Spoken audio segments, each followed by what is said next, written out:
আপনি এই 5টা উপায়ে আপনার স্মার্টফোনের ব্যাটারি ভালো রাখতে পারেন। নাম্বার 1, আপনার স্মার্টফোনের চার্জ 20% থেকে 80%-এর মধ্যে সবসময় রাখেন, তাহলে আপনার ব্যাটারি ভালো থাকবে। এটা একটা টেকনিক্যাল ব্যাখ্যা আছে, বলতে গেলে অনেক সময় চলে যাবে, বাট যখন আপনার ফোনের ব্যাটারি 20%-এর নিচে চলে আসে বা তার আগে আপনি চার্জ দেওয়া শুরু করবেন এবং 80%-এ এসে থামিয়ে দেবেন, তাহলে ফোনের ব্যাটারি দীর্ঘ সময় ভালো থাকবে।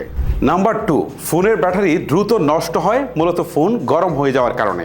সো আপনার ফোন যেন গরম না হয় সেদিকে খেয়াল রাখবেন। ফোনের ব্যাটারি যখন অতিরিক্ত গরম হয় তখন কিন্তু এটার ভিতরে কেমিক্যাল বিক্রিয়া হয়, যার ফলে কিন্তু ব্যাটারিটা খুব দ্রুত নষ্ট হয়ে যায়। সো আপনি এমন কিছু কাজ করবেন না যে ফোন ওভারহিট হচ্ছে বা ওভারহিট হয়ে যাচ্ছে, তখন আপনি অবশ্যই ফোনটা ব্যবহার করা থেকে বিরত রাখবেন।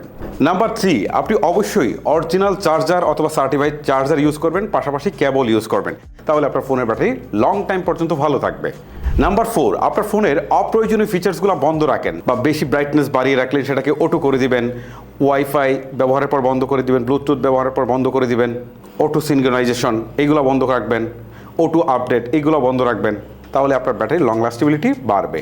নাম্বার 5, আপনার এরিয়া যদি এমন জায়গায় হয় যে আপনার নেটওয়ার্ক আসছে যাচ্ছে এরকম একটা সিচুয়েশন, তাহলে কিন্তু ফোনটা অনেক বেশি কাজ করবে ব্যাকগ্রাউন্ডে, যার ফলে কিন্তু ব্যাটারি খুব দ্রুত ড্রেন হবে এবং ব্যাটারি গরম হবে, ব্যাটারি নষ্ট হওয়ার একটা পসিবিলিটি থাকবে। এই ক্ষেত্রে আপনারা চেষ্টা করবেন যে সিমটা আপনার নেটওয়ার্ক ভালো পায় সেটা ইউজ করার জন্য, তাহলে আপনার ফোনের ব্যাটারি লং লাস্টেবিলিটি কিন্তু বাড়বে।